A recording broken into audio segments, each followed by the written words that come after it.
Grêmio fica no 0 a 0 com Fortaleza, num jogo que chamou muito mais atenção pelo que aconteceu fora de campo do que dentro de campo. Eu sou o Rodrigo Pinheiro e você está no canal do Pi.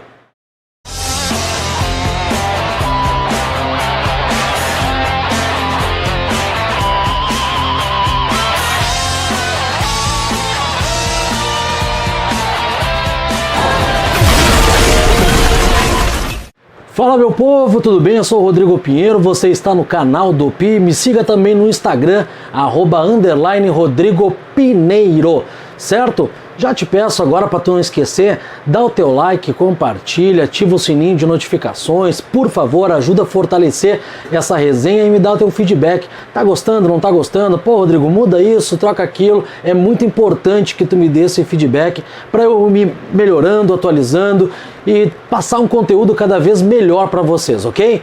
Vamos falar então desse jogo do Grêmio contra o Fortaleza. Bom, o jogo do Grêmio contra o Fortaleza foi aquele jogo pobre, aquele jogo com uma certa preguiça. Bom, o Grêmio não teve grandes oportunidades de gol, mas também não sofreu grandes riscos, né?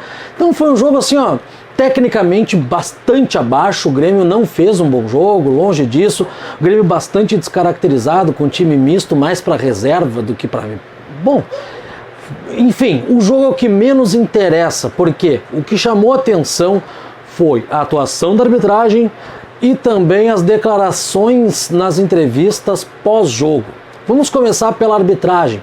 O PP fez um belo gol, um lançamento do Diego Churin, onde o PP sai livre de frente para o goleiro, ele dá um toquezinho, encobre o goleiro, golaço. Revisão no VAR, até agora... eu não vi uma câmera que me mostrasse que realmente o PP estava em condição de impedimento. Pode ser que um joelho tivesse na frente, um fio do cabelo do PP podia estar na... Agora, para mim, até agora, não me convenceram de que o PP estava realmente impedido.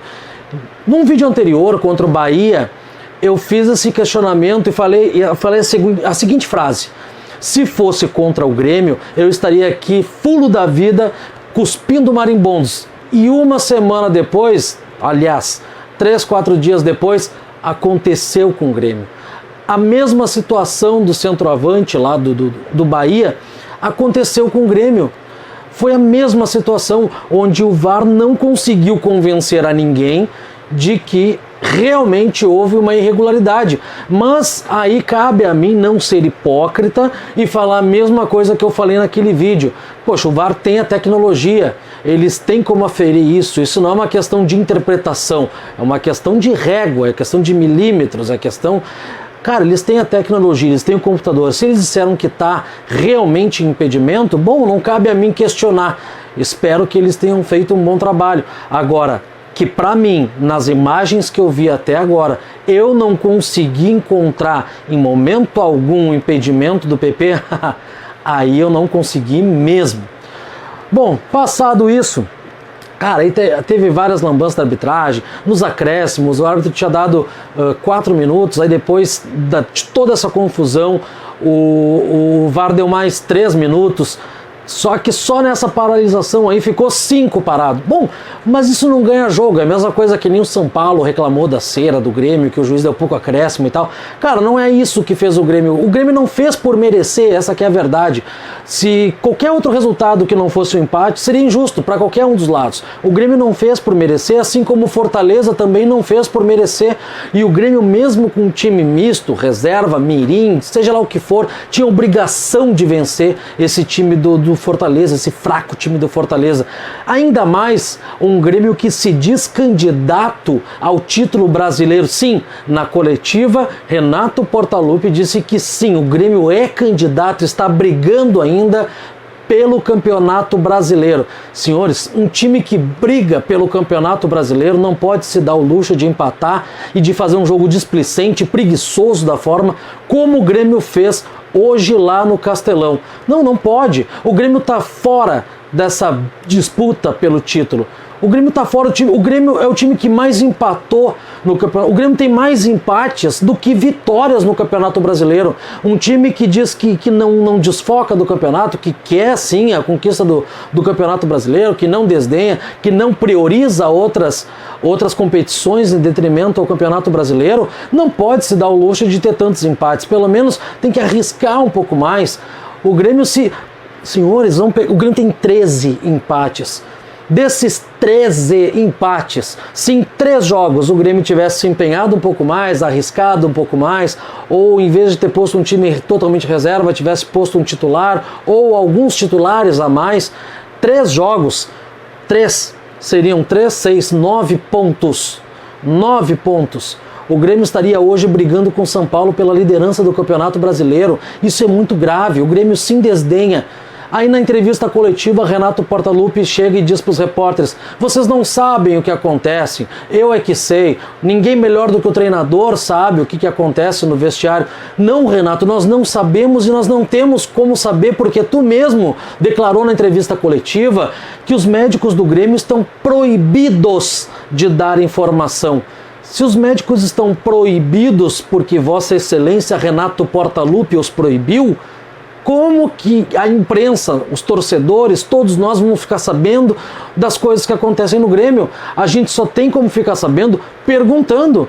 Então não, Renato, tu não tá certo de ficar ofendido em coletiva, de querer dar pedrada nos repórteres, de querer soltar letrinha. Não, não tá. A partir do momento que tu opta por esconder as coisas, por tratar de assuntos de forma interna e não declarar, seja para não expor grupos profissionais, seja lá pelo motivo que for, o repórter está fazendo o trabalho dele, ele tem sim que questionar.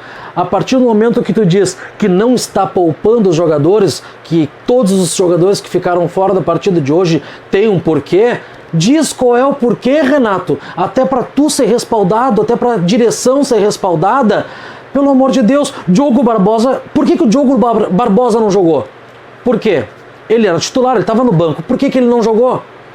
Então, alguns jogadores dá para entender, estão voltando de lesão, estão desgastados e tal.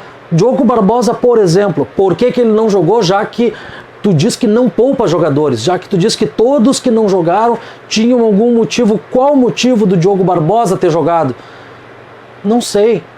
A entrevista coletiva do Renato Portaluppi, para mim, não me agradou em praticamente nada. Nada. Utópica. No final da coletiva dizendo que o Grêmio briga em 2 competições, briga na Copa do Brasil, ok, é um fato, o Grêmio está na final da Copa do Brasil, que o Grêmio também briga no Campeonato Brasileiro. Não, Renato, o Grêmio não briga no Campeonato Brasileiro, o Grêmio nos últimos anos nunca brigou pelo Campeonato Brasileiro. O máximo que o Grêmio chega, 3º, 4º, 5º e assim vai.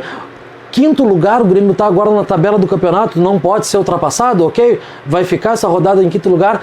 Isso não é brigar pelo Campeonato Brasileiro, sabendo que está a 8 pontos do São Paulo, podendo aumentar ainda mais essa diferença. Então não, Renato, isso não é brigar no Campeonato Brasileiro, isso é fazer o dever de casa, isso é fazer a obrigação. A obrigação do Grêmio é conquistar uma vaga direta na Libertadores, é ficar entre os 4 melhores do Brasil, porque sim, pela grandeza, pela história, pelo elenco, o Grêmio sim é um dos 4 melhores do Brasil, sim, Renato. Então o Grêmio tem um elenco recheado, talvez um dos melhores elencos dos últimos tempos, em quantidade, em peças de reposição. O elenco atual do Grêmio, me arrisco a dizer que é melhor do que o Grêmio campeão da Libertadores da América, é melhor do que o Grêmio da Copa do Brasil. O Grêmio tem um elenco muito bom, ele é sim um dos melhores do Brasil e tem que ficar entre os 4 primeiros, é obrigação. Então o Grêmio não está brigando por coisa nenhuma nesse momento no Campeonato Brasileiro. E aí na outra parte da coletiva vem Paulo Luz. Cara, por favor, Paulo Luz é uma figura sensacional, é um cara fora de série, um cara gente boa de conversar, agradável, mas não precisa, pelo amor de Deus, Grêmio, preserva, já que vocês tem uma ambição maior para Paulo Luz, de repente ser o substituto do Romildo, preserva esse cara, pelo amor de Deus, não dá mais para ele ir para a coletiva, ele não tem voz ativa, ele não tem personalidade, ele não tem autonomia para dizer nada, dar nenhuma informação. A única informação que ele disse é que havia um jogador de peso que o Grêmio ia contratar e a imprensa martelou em cima dele, depois ele ficou perdido, não sabia o que fazer, o que falar, e ai meu Deus, foi a única vez que ele teve autonomia e não soube se controlar, e aliás não se concretizou a informação que ele deu na coletiva e ele não segurou o rojão. Então, pelo amor de Deus, ir para a coletiva para dizer, conforme o Renato falou, conforme o presidente falou, porque não sei... Cara, para falar obviedades, não fala então. Ou tu dá oposição... Quando eu escuto um dirigente do Grêmio falando numa entrevista coletiva, eu quero que ele me dê o posicionamento da direção. O que o Renato falou, eu já acabei de escutar. Eu já acabei de ouvir. Eu quero saber qual é o posicionamento da direção do Grêmio. O que a direção está pensando, o que a direção está fazendo, o que a direção está articulando, o que o Renato pensa, o que o Renato acha, ele consegue deixar bem claro na entrevista coletiva dele. Então não é isso que eu quero saber. Paulo Luz, pelo amor de Deus, tu ir para uma entrevista coletiva, falar as coisas... Cara... Em determinado momento da coletiva, o Paulo Luz disse que o importante é que o Grêmio estava bem, num momento bom, tendo rendimento e... Cara, não. Paulo Luz, não para. Tu não tem esse direito de iludir a torcida, de tentar enganar a torcida. Cara, o torcedor não é trouxa, o torcedor não é bobo, o torcedor acompanha os jogos, ele vê o time dentro de campo e ele sabe que o Grêmio não jogou bem, o Grêmio não teve rendimento, não foi um crime esse empate, não ficou aquele gosto de, poxa, a gente deixou de ganhar 2 pontos. Não, a gente ganhou 1 ponto, a gente não deixou 2 lá. Foi justo esse 1 ponto que o Grêmio ganhou. O Grêmio não vem tendo rendimento, Paulo Luz.